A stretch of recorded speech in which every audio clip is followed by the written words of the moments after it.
These are the scenes of China's rapid development, which happens in every big city in China. The rise of high-rise buildings signifies the rapid urbanization in China. More and more people are flocking to the big cities, causing them to change from day to day, but at the same time creating an important problem: left behind children. Imagine a world where over one-third of children grow up without both parents by their side. In 2020, more than one-third of children in China face this reality. A staggering 92% of these children are affected by urban migration, potentially becoming what we now call left behind children. Did you know, in Henan province alone, there are over 6 million left behind children? Imagine a bustling city street where the skyline towers above the everyday hustle and bustle. Now consider this: only 51.5% of migrant children manage to move to these urban centers with their parents. What do you think happens to the other half? In big cities like Beijing, the migration rate is even worse. The migration rate for children of migrant workers is a stark 22.5%, and in Shanghai, it's 25%. These numbers aren't just statistics, yet they represent real lives impacted by strict residency regulations. Now let's see a real case of left behind children. My name is Tang Yuwen, and I'm 11 years old. I live here with my grandmother, my brother, and two cousins. My parents don't live here. They work in another city called Chengdu. This is Tang, a kid who lives with his grandmother, alongside three of his brothers and sisters. His parents, who work in a garment factory in Chengdu, can only return home 3 or 4 times a year. At his school, nearly 80% of the children are in a similar situation, separated from their parents. I know it's hard for mom and dad to earn money. I don't want to cause trouble for them, but I miss them so much. It's very painful, but I can't do anything about it because I don't want to bother them. If I call them, I will disturb them. I can't do anything but wait. After watching this case, what do you think life is like for a child who rarely sees their parents? Current schooling policies for migrant children in Chinese cities can be broadly categorized into two systems, namely the points-based system and the materials-based system.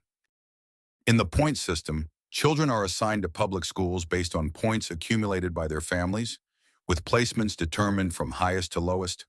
On the contrary, the materials-based system allows children to access local schooling only if their parents can provide the necessary documentation that meets policy requirements. For example, Beijing requires all 5 certificates for the admission of migrant children, which include proof of actual residence, proof of employment, an account book, a residence permit, and a guardianship certificate. In the worst case, parents may need to prepare over 30 documents. However, the story doesn't end there. Even successful migrant children who complete primary education in cities face significant barriers. In 2021 alone, 920,000 children returned home alone, often becoming left behind children themselves. Without household registration, they cannot take secondary or higher education exams locally. In other words, by the 2nd or 3rd year of junior high school, they must choose to enroll in vocational schools or return to their hometowns. The separation of account and residence complicates the ability of migrant children to attend school in the city. From kindergarten to junior high school and beyond, each hurdle presents a new challenge. If parents lack the determination or make just one mistake, families risk separation, leaving these children to become left behind children. In cities around the world, millions of parents are chasing dreams of a better life, so they choose to work in big cities. But what happens to them in those big cities? In 2023, China had around 297.5 million migrant workers. Of these, nearly 121 million were local migrants employed near their homes, while 176.6 million worked in more distant locations, either within their home province or in other regions. Many parents from rural areas migrate to modern cities for work, driven by the pursuit of better economic opportunities. In urban environments, they often take on low-wage, labor-intensive jobs in sectors such as manufacturing, construction, and service industries. These positions typically involve long hours and demanding conditions as workers strive to provide for their families back home. But are there any problems and challenges when they work in big cities? She is Zhong. She began working at a toy manufacturing factory in Dongguan in April 2014. Before this position, she was employed at an electronics factory. Born in 1991 in Yunfu, Guangdong, she holds a junior high school diploma. In these dust-free rooms, advanced electronics are produced. Workers are permitted to expose only their eyes while working, which can last from 8 to 16 hours a day. Some workers even take short naps on the assembly line, and they are allowed just a 10-minute break per day. Despite the potential for higher earnings, many parents experience significant challenges in the city. They may face challenges such as job instability, inadequate housing, and limited access to social services, living in crowded conditions often found in shanty towns. They often live in overcrowded shanty towns with inadequate sanitation and limited access to essential services like healthcare and education. This struggle underscores the difficult choices parents make, sacrificing their presence in their children's lives to secure a better future for them. The high cost of living further exacerbates their situation, forcing them to make difficult choices about their finances and well-being. Parents who work in big cities often face the dual burden of financial strain and emotional hardship, all while being physically separated from their children.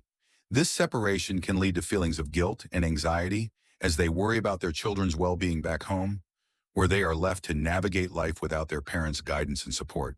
One of the key initiatives introduced by the government is the National Student Financial Aid Program. Another essential program is the Two Basics policy, which ensures children to receive at least 9 years of compulsory education and enables young adults to increase literacy ability. Furthermore, the National Training Program for Teachers focuses on enhancing the skills of educators in rural areas. The two exemptions and one subsidy policy provides exemption from fees and subsidies for boarding expenses targeting rural students. And the Special Post Program recruits college graduates to teach in rural Western regions. While these government efforts are commendable, several loopholes need to be addressed. One significant concern is the quality of education in rural schools. Moreover, the exemptions and subsidies provided may not cover all necessary costs. While financial aid and educational access are crucial, emotional needs, such as feelings of abandonment and loneliness, are often overlooked in existing initiatives. To address these loopholes and enhance the support system for left-behind children, we suggest making the following improvements. Firstly, expanding the scope of financial assistance programs to cover broader expenses. Secondly, providing counseling services, mentorship programs, and community engagement activities, addressing the emotional needs of left-behind children and creating a more supportive environment for their growth and development. The contributions of NGOs play a crucial role in addressing the challenges. The Dream Foundation has raised 1.9 billion RMB, enhancing education quality through teacher training and establishing 6,072 Dream Centers. Sower's Action provides rehabilitation training, built 1,300 schools, and completed 400-plus facility projects. The Cult to Future Education Student Association of HKU has also raised millions Hong Kong dollars by organizing charity sales, sponsoring over 800 students to continue their education, and raised awareness through educational activities. Despite notable efforts, NGOs face constraints like limited resources and reliance on short-term funding, hindering broader support and program sustainability. For the parents of these families, the desire for a better future for the whole family can sometimes lead them to move to large cities and become part of the migrant worker population, living in unfamiliar surroundings, facing life's challenges, and struggling to make a living. These parents endure long periods of separation, which can make it difficult for them to care for their children. They hope that their children will have a more promising future than the one they are currently experiencing. It is not uncommon for the younger generation to reside in the family home and experience feelings of neglect and isolation, which can result from a lack of love and care from their parents. It is also worth noting that a proportion of the children feel somewhat detached from their parents who have left to pursue employment opportunities elsewhere. On closer examination, it becomes evident that these children have a strong desire for parental companionship and support. By the end of the video, hope you will have gained a deeper understanding of the challenges faced by left-behind children and will be inspired to advocate for a more compassionate approach towards the parents who are forced to work in factories and enterprises to provide for their families. We also hope that the basic interests of these parents will be recognized and respected.